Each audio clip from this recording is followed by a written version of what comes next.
viewers. Presently we are going to talk about adverb. आज हम बात करने जा रहे हैं adverb के मुताबिक.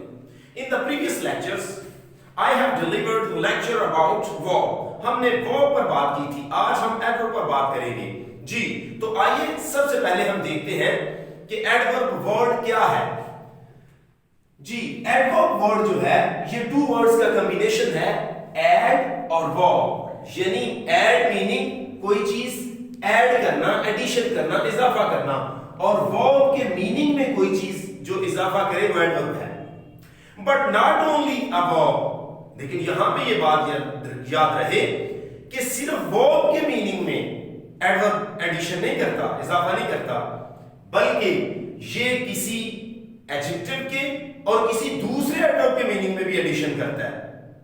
Let's see definition. आइए हम डेफिनेशन को देखते हैं.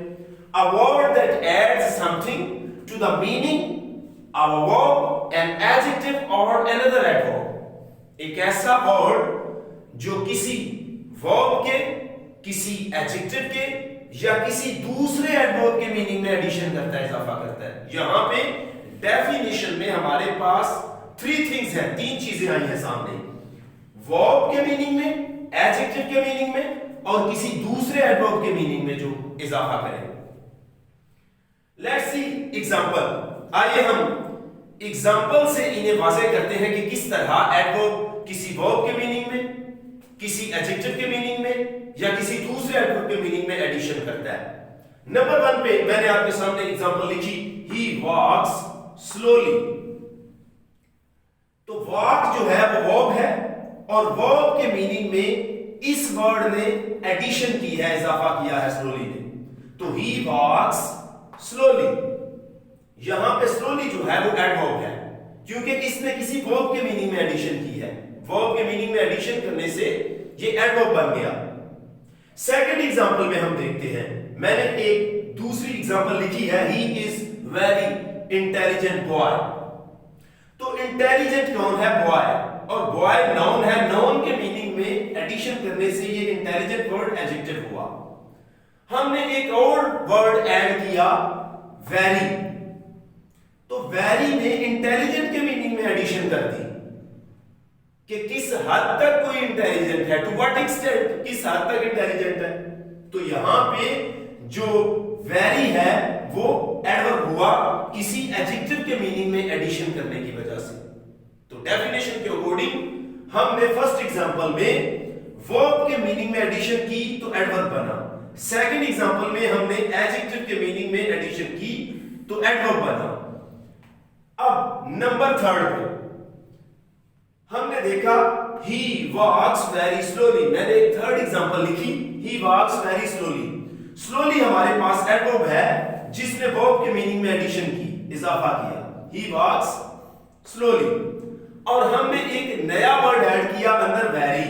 he walks very slowly. इस एडवर्ब ने, इस वर्ड ने इस वर्ड के मीनिंग में एडिशन की, तो लिहाजा ये एडवर्ब हुआ. इसने एडवर्ब के मीनिंग में एडिशन की जिसकी वजह से ये एडवर्ब बना. तो पता ये चला कि एडवर्ब के मीनिंग में भी एडिशन करता है, इजाफा करता है. जी, फर्दर हम देखते हैं काइंड्स ऑफ एडवर्ब्स, एडवर्ब्स की टाइप्स, उसकी इकसाम.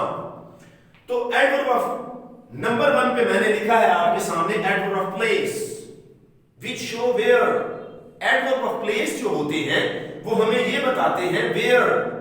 आप अपने ज़हन में एक क्वेश्चन क्रिएट करें where का, तो जो उसका आंसर होगा वो एडवर्ब ऑफ प्लेस होगा.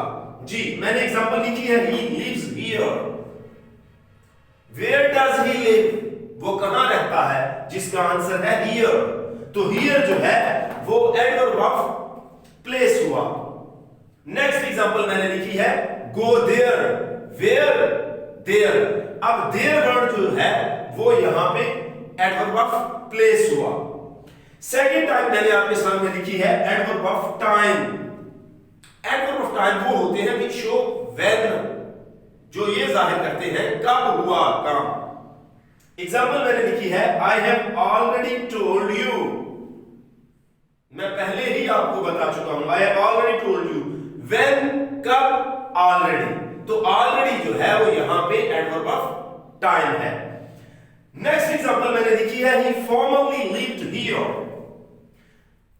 तो लिव्ड हियर यहां रहता था कब? शुरू में ही फॉर्मरली लिव्ड हियर, तो फॉर्मरली जो वर्ड है वो एडवर्ब हुआ और एडवर्ब ऑफ टाइम हुआ जी। नंबर 3 पे मैंने टाइप 3 लिखी है कि adverb of manner which show how, जो ये जाहिर करते हैं कि कैसे काम हुआ। एग्जांपल मैंने लिखी है ही सिंग्स डिलाइटफुली। अगर हम अपने माइंड में क्वेश्चन क्रिएट करें हाउ डज ही सिंग, वो कैसे गाता है, तो उसका आंसर होगा ही सिंग्स डिलाइटफुली जी। तो नेक्स्ट टाइप मैंने आपके सामने लिखी है adverb of frequency which show how many times, या एक और वर्ड मैं आपको बताता हूं, हम कह सकते हैं हाउ ऑफन, कितनी मर्तबा, कितनी दफा। एग्जांपल मैंने लिखी आपके सामने ही ऑफन कम्स हियर, वो अक्सर यहां आता है। How many times come often, तो उसका आंसर होगा ऑफन। तो ऑफन जो है हमारे पास वो एडवर्ब ऑफ फ्रीक्वेंसी होगा। ही सेल्डम कम्स हियर या शी सेल्डम कम्स हियर, तो यहां पे सेल्डम जो है वो भी एडवर्ब ऑफ फ्रीक्वेंसी होगा जी। नेक्स्ट एग्जांपल मैंने आपके सामने लिखी है, नेक्स्ट टाइप है हमारे पास adverb of degree which show to what extent something is, किस हद तक कोई चीज है। आप अपने माइंड में एक क्वेश्चन क्रिएट करें कि किस हद तक कोई चीज है, टू व्हाट एक्सटेंट। एग्जांपल मैंने लिखी है it is delightfully cool today, it is delightfully cool today. आज मौसम जो है वो मुसर्रत हद तक जो है वो ठंडा है। यहां पे मैंने एग्जांपल लिखी आपके सामने it is delightfully cool today. यहां पे आपको ये बात बताता चलूं कि आप कहेंगे कि सर आपने पीछे एग्जांपल लिखी प्रीवियस जो एडवर्ब ऑफ मैनर में एक एग्जांपल लिखी ही सिंग्स डिलाइटफुली, यहां पे डिलाइटफुली वर्ड को आपने एडवर्ब ऑफ मैनर कहा और यहां पे आगे आप डिलाइटफुली को एडवर्ब ऑफ डिग्री कह रहे हैं। ये क्या वजह हुई? तो इसकी मैं एग्जांपल यूं दिया करता हूं कि एक बंदा है और वो 3 औरतों के पास खड़ा है। एक औरत के पास वो जाता है तो वो उसका बेटा कहलाता है, दूसरी औरत के पास जाता है तो वो उसका भाई कहलाता है, और अगर तीसरी औरत के पास वो जाता है तो वो उसका हस्बैंड कहलाता है। अब बंदा एक ही है, कभी वो उसका सन है, बेटा है, कभी वो उसका भाई है, कभी वो उसका हस्बैंड है किसी औरत का। वजह क्या है? वो अपनी पोजीशन के लिहाज से अपने नेम चेंज कर रहा है। इसलिए पोजीशन के लिहाज से ही इंग्लिश लैंग्वेज में हम किसी चीज को देखते हैं। यहां पे क्वेश्चन जो क्रिएट हुआ वो ये हुआ कि टू व्हाट एक्सटेंट, वेदर जो है टू व्हाट एक्सटेंट कूल, किस हद तक वो कूल है, तो उसका आंसर है डिलाइटफुली कूल।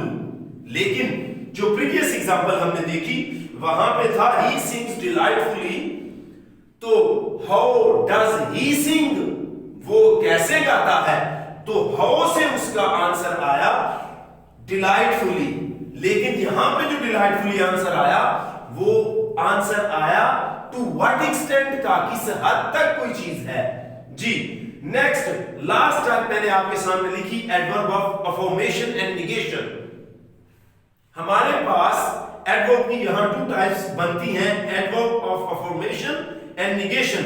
किसी चीज की कंफर्मेशन करने के लिए जो एडवर्ब यूज होते हैं या किसी चीज को निगेट करने के लिए जो यूज होते हैं। तो फर्स्ट एग्जांपल मैंने लिखी है he does not go to school. यहां पे जो नॉट है वो एडवर्ब ऑफ निगेशन है। अक्सर मुझसे सवाल किया जाता है कि सर नॉट क्या है? नॉट सेंटेंस के अंदर एडवर्ब ऑफ निगेशन होता है जी, ये बात मैंने आपको बताई। नेक्स्ट हमारे पास है next example she certainly went. तो ये इसने अफर्मेशन की तस्दीक दी कि शी सर्टेनली वेंट जी। I hope you have cleared your confusions about adverb adverb के मुतालिक आपकी सारी कंफ्यूजन जो है वो क्लियर हो चुकी होगी। मेरी मजीद वीडियो देखने के लिए आप मेरे चैनल को सब्सक्राइब करें और लाइक करें जी। मेरी कोई भी नई वीडियो जो है वो आप तक पहुंच जाया करेगी। Don't forget to subscribe my channel. पूरी बात। Thanks for watching video. Allah Hafiz.